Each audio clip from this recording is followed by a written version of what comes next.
What's going on, everybody? Welcome back into the Fantasy Football Fellas YouTube channel. My name is Lucas Wenzel, and today we are talking 8 must-start players for Week 6 of fantasy football. 2 quarterbacks, 2 running backs, 2 wide receivers, and 2 tight ends that need to find their way into your lineups this week. Before we dive into that list, though, if you're not subscribed to the channel already, make sure you do that. Make sure you turn on those notifications too, so you can be alerted when all of our new content is up. 3 YouTube videos just like this every single week, 2 video podcast episodes, and daily shorts, daily fantasy football shorts. You do not want to miss out on so much content that we are bringing you every single day. Make sure you're subscribed. Make sure you turn on those notifications. But let's dive into those must-start players for Week 6 now. Let's start at the quarterback position.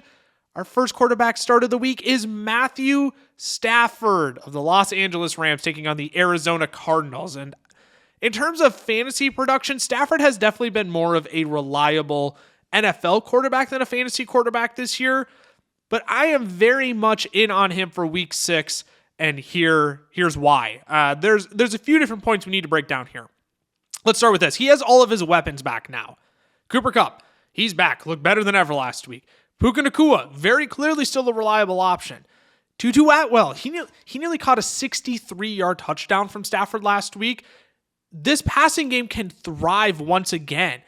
So I'm very confident that Matthew Stafford has all of his weapons back. You even had Kyron Williams in the passing game, very competent pass catcher. This offense could start clicking on all cylinders again. And number 2 now, the matchup with Arizona is just phenomenal, y'all. Joe Burrow, he was struggling all of this year. And what does he do? Comes out and looks like old Joe Burrow again and hangs 24 on the Cardinals defense last week. Brock Purdy, just Mr. Mechanics, Mr. System quarterback. He hung 21 on them in Week 4. Daniel Jones, the only game that he's looked worth $40 million this year was against the Cardinals in Week 2, where he hung 31 on them. The last point I need to make, though, Stafford, he loves playing the Arizona Cardinals. He's played them 6 times since 2019. One of those was in the playoffs, but I'm going to include that number here because you do get some fantasy playoff tournaments where Stafford is relevant. I digress, though. He has played the Cardinals 6 times since 2019, and he has averaged 20.7 fantasy points in those games. So between those 3 things, great matchup. Stafford having all of his weapons back. I am in on him. As a top 12 option against the Arizona Cardinals this week, I think you can absolutely fire him up in your lineups. I would expect good things from him this week. Let's move on to our second quarterback start of the week now. I'm going to throw myself into the flames here. I'm going to go down with the burning ship. Dak Prescott against the Los Angeles Chargers this week. He is our second must-start quarterback of the week. Now, if this isn't the week Dak turns it around, I think we need to start having some conversations about this Dallas Cowboys offense because they might be in trouble the rest of the season. But this is a prime matchup for Dak to bounce back in after throwing 3 picks against the 49ers last week. The Chargers, they're currently allowing the 4th most fantasy points per game to quarterbacks this year. And every quarterback not named Raiders backup quarterback Aiden O'Connell has hung at least 21 fantasy points on the Chargers this season. Now they had a Week 5 bye, but those 3 quarterbacks, Tua Tagovailoa, Kirk Cousins, and Ryan Tannehill. Ryan Tannehill hung at least 21 fantasy points on this defense. Now the Caesar Sportsbook too, they also have this game set at an over-under of 50 points. That is the highest total of any game this week. So I know you're skeptical, about starting Dak because he really hasn't looked that great this year. He hasn't been that reliable of an option. But with a high-powered Chargers offense and a more of a lackluster defense in the Chargers, Dak should be in for a good bounce-back week here. I would be okay with starting him this week. Obviously, if you have a start-sit question around that, drop it in the chat below or drop it in the comment section below. If you leave a comment, answer a comment. That's kind of how I like to run this here. Let's help somebody else out. If you're asking someone else for help, let's help someone else out in return. So if you do have any start-sit questions, anything with Dak in particular too, you can drop that down in the comments. Drop a comment, leave a comment. Help each other out this week. Let's move on to running backs, though. Dak Prescott and Matthew Stafford are 2 quarterback starts of the week. Our first running back start of the week, James Cook against the New York Giants. My man, Jimothy Cook. Oh, I love this man, James Cook. This is just too easy of a matchup to not pick on the Giants. They have allowed the 6th most fantasy points per game to running backs this year. They have allowed 679 rushing yards. That is the 2nd most in the league. They are allowing 5.3 yards per carry to running backs this year. That is the 3rd most. I know he's coming off of a game where he had negative rushing yards, 4 carries, -5 yards. I know it's bad. But prior to week 5, James Cook was averaging 5.3 yards per carry on the season. So I am a big fan of James Cook this week. With how bad this Giants defense looks, the Bills are going to be playing ahead in this game. There's going to be plenty of opportunity for James Cook in between the 20s. Can even find the end zone. We saw him get a red zone touchdown 2 weeks ago, that was. He's got 3 top 20 finishes underneath his belt this year, and he's a top 15 consensus play for us this week. James Cook should be in your lineups. He is a very confident start for me in week 6. Let's move on to our second running back start of the week now. DeAndre Swift of the Philadelphia Eagles. They are at Jersey taking on the New York Jets. Now, let me start with this. I will gladly hold my L on DeAndre Swift this year. I thought he was going to be a league loser with how unclear the running back room was going to be in Philadelphia. With Rashad Penny coming in, with Kenny Gainwell getting touches week 1. I almost doubled down on my Swift take week 1, but I can't do that because it was a season-long take. I don't victory lap, especially week 1. I was willing to hold. I thought he was going to be a league loser. There was too much ambiguity there. I didn't trust it, but Swift has looked phenomenal. And now I know when you look at the Jets defense, you think, that's a pretty stellar defense. They're a lockdown defense. But what if I told you they actually haven't been that good against the run this year? So far in 2023, the Jets, they've had running backs run 100. They have had running backs rush 126 times against them. So they have allowed. They have sacrificed 126 rushing attempts to running backs this year. That's actually the 4th most in the league. They've sacrificed the 7th most rushing yards. They are top 3 in targets, receptions, and receiving yards allowed to backs this year. And all that boils up to allowing the 7th most fantasy points to the position this year. So really, the Jets' run defense hasn't been all that stellar.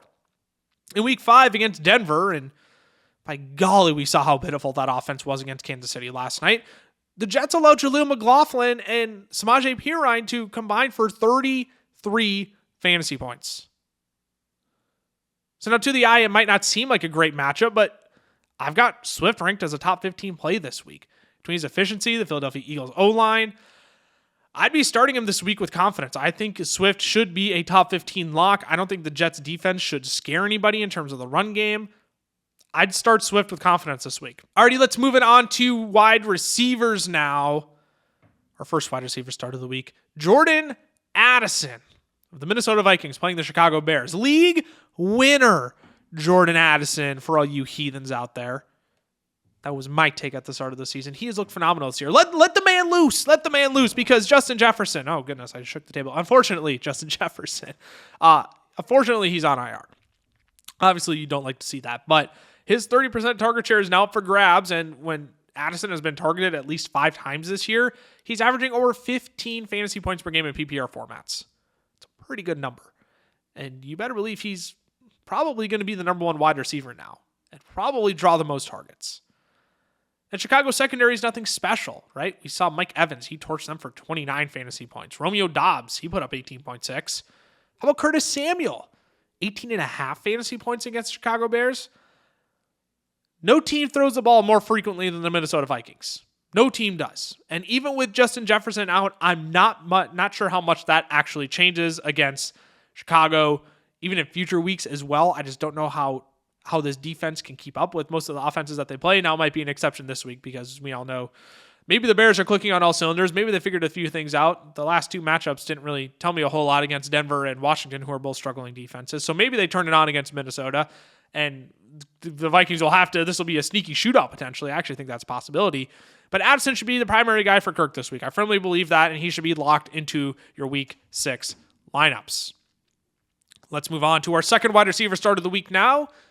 Christian Kirk of the Jacksonville Jaguars takes on the Indianapolis Colts this week. And I know Christian Kirk nearly put up a goose egg in week 1 against the Colts. He only caught 1 pass for 9 yards. But this matchup, y'all, this matchup is just too good to be scared of one bad performance this year for Christian Kirk, because he has been very solid in every other game this season. It's just that one bad egg week 1 against the Colts. Now, let's actually start with Christian Kirk's role in this offense before we take a deep dive onto why this is actually a smash start for me this week. Christian Kirk, he has run 182 routes this year. That is the 12th most in the league. He is seeing the field plenty of opportunity for opportunity. In terms of where he's lined up on the field, though, he's taken 198 snaps from the slot. That is the 3rd highest in the league. Now, here is why that is important, because we look at how the Colts match up against wide receivers this year. I mean, we know it's not good.